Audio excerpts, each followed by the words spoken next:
let's quickly recap each of the concluded divisional series. Now, let's start off with Philly and Atlanta, Game 1. Now, although the first game would be a back-and-forth affair throughout, the Phillies would capture Game 1 thanks to timely hitting from big bats like Alec Bohm in the third and Nick Castellanos in the fourth. Philly would win Game 1 by the score of 7-6. However, in Game 2, Kyle Wright and the Braves bullpen were able to silence the Philly bats and get enough run support thanks to a string of hits from Olsen, Riley, and d'Arnaud, all coming in the bottom of the sixth. Atlanta would take Game 2 by the score of 3-0 and tying the series up at 1. Game 3 would move to Philly, and it seemed home cooking was just what the Phillies needed to wake up their bats, because in Game 3, Philly used a long ball from Hoskins and Harper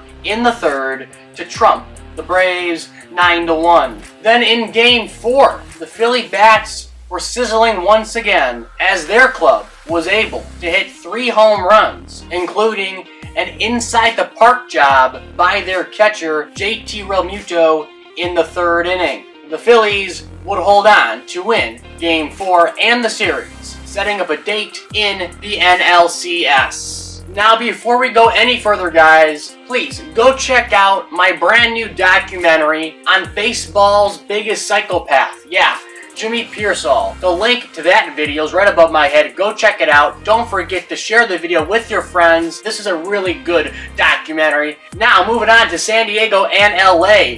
Game 1 of the West Coast Divisional Series went to the hometown Dodgers as their shortstop Trey Turner went deep in the first and Max Muncy singled to left. This made it 2-0 LA. Now, although San Diego clawed their way back in the fifth, in part thanks to a Will Myers solo shot to left, LA would prevail in Game 1 by the score of 5-3. Now, the script was flipped in Game 2, as this time San Diego would win by the score of 5-3, thanks in part to a Manny Machado home run in the first and a Jake Cronenworth blast in the eighth. San Diego would tie the series at 1 after taking Game 2.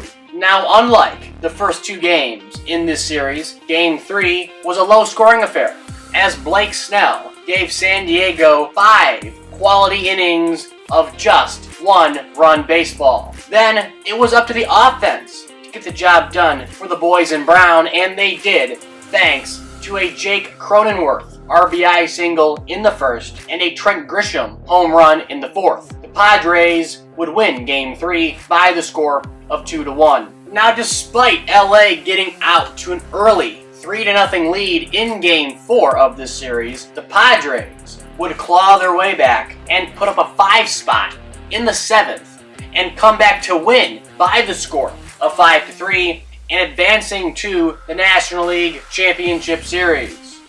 Now, let's move over to the junior circuit and recap the Mariners and Astros ALDS. Now, although it looked like the red-hot Mariners would continue their winning ways as they took a commanding 5-2 lead in the fourth thanks to a J.P. Crawford home run, Houston would stun Seattle as they came all the way back and eventually would win the ball game via a Yordan Alvarez walk-off home run to right field in the 9th inning. Houston would take Game 1 after they prevailed 8-7. Now, Game 2 would also go to Houston thanks to 2 home runs off the bat of Kyle Tucker in the second and Yordan Alvarez in the sixth. That's all the Astros needed as they took Game 2 of the series by the score of 4-2. Now, Game 3 would move to Seattle and last an astounding 18 innings, featuring 0-run baseball for most of the contest. However, that was until Houston's rookie, Jeremy Pena, homered to left center field. Now, this bomb gave Houston the first run of the ball game and a 1-0 lead. Now, luckily for Houston, the Mariners were unable to answer in the bottom of the 18th. This meant Houston would win Game 3 by the score of 1-0, giving them their 5th LCS appearance in the last 6 years. Now let's move over to the Cleveland Guardians and New York Yankees ALDS.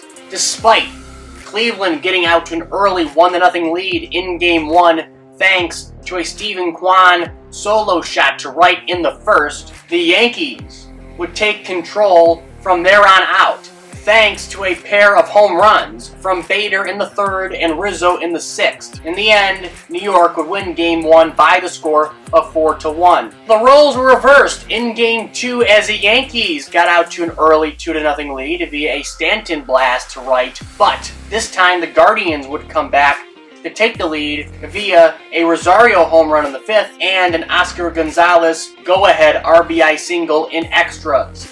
In the end, the Guardians prevailed in Game 2 by the score of 4-2, tying up the series. Now in Game 3, Cleveland got on the board first and took an early 2-0 lead, thanks in part to a Steven Kwan RBI single in the bottom of the second. However, the Yankees would tie things up just an inning later in the third via a Aaron Judge 2-run shot to center.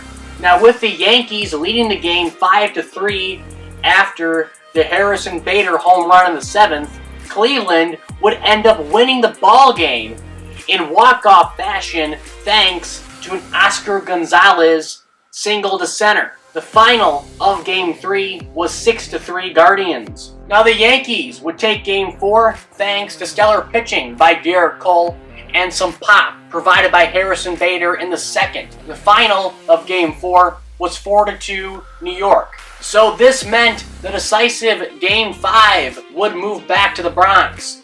And the Yankees sure did use their stadium to their advantage. As first, Giancarlo Stanton sent a ball over the right field wall for a 3-run shot. Then, just an inning later, Aaron Judge popped a home run out that way as well for a solo job. Now these two missiles out to right field helped the Yankees win the ball game by the score of 5-1 and take the series in 5 games. This means New York will face Houston in the ALCS, which should be on right about now. And that's all I got for this video. Don't forget to like, comment, and subscribe. Comment down below your thoughts. And do not forget to check out my Jimmy Pearsall documentary. Again, the link is right here on the screen. You won't want to miss it. As always, I will catch you guys later.